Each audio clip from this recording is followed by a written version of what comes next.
रामनवमी के जुलूस पर पथराव करने के आरोपी 11 मुसलमान को अदालत ने किया बाइज्जत बरी।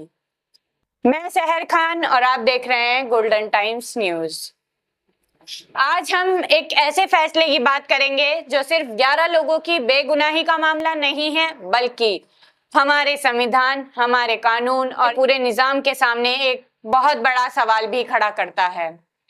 मामला मध्य प्रदेश के खरगोन का है। साल 2022 में रामनवमी के दौरान हुई हिंसा के बाद पुलिस ने 11 मुस्लिम नौजवानों को पेट्रोल बम चलाने के इल्जाम में गिरफ्तार किया। इन लोगों पर संगीन धाराएं लगाई गई और उन्हें जेल भेज दिया गया। लेकिन अब पूरे 867 दिन जेल में गुजारने के बाद अदालत ने इन सभी को बरी कर दिया। कोर्ट ने साफ कहा कि पुलिस ऐसे ठोस सबूत पेश नहीं कर सकी जिनसे ये साबित हो कि इन लोगों के पास पेट्रोल बम थे या उन्होंने किसी तरह के बम का इस्तेमाल किया था। दोस्तों, जरा सोचिए, 867 दिन यानी 2 साल से भी ज्यादा वक्त, किसी बेगुनाह इंसान की जिंदगी के इतने दिन कौन वापस करेगा? उसके बच्चों का बचपन, उसके बूढ़े माँ बाप की तकलीफ, उसकी रोजी रोटी और उसकी इज्जत का नुकसान कौन पूरा करेगा? यही वजह है कि हमारा संविधान हर नागरिक को यह हक देता है कि उसे बिना ठोस सबूत के मुजरिम ना माना जाए। भारतीय संविधान का अनुच्छेद 14 सबको कानून के सामने बराबरी का हक देता है। अनुच्छेद 21 हर इंसान को गरिमा के साथ जीने और कानून के मुताबिक न्याय पाने का अधिकार देता है। और भारतीय न्याय व्यवस्था का सबसे बड़ा उसूल ये है कि जब तक अदालत किसी को दोषी साबित ना कर दे, तब तक वो बेगुनाह माना जाता है। लेकिन अफसोस की बात तब होती है जब किसी मामले में पहले इल्जाम तय हो जाता है और बाद में सबूत तलाश किए जाते हैं। अगर ऐसा होगा तो इंसाफ कमजोर होगा और कानून पर लोगों का भरोसा भी डगमगा जाएगा।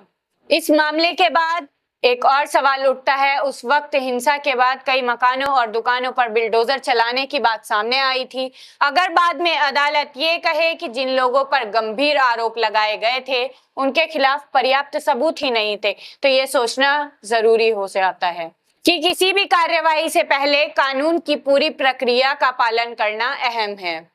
हम ये भी कहना चाहेंगे कि अगर किसी ने वाकई जुर्म किया है तो उसे कानून के मुताबिक सख्त से सख्त सजा मिलनी चाहिए। लेकिन अगर कोई बेगुनाह है तो उसे सिर्फ शक या नफरत या दबाव की बुनियाद पर जेल भेजना या उसके साथ ज्यादती करना ना संविधान की रूह के मुताबिक है और ना ही इंसाफ के उसूलों के मुताबिक।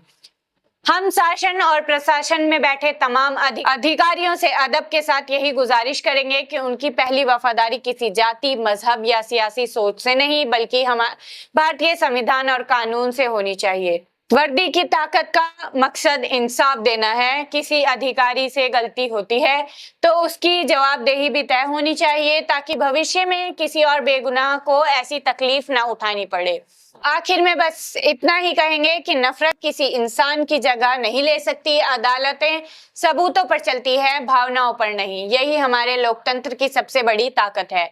आपकी इस पूरे मामले पर क्या राय है? क्या ऐसे मामले में झूठे मुकदमे दर्ज कराने वाले और लापरवाही बरतने वाले अधिकारियों को जवाबदेही तय होना चाहिए?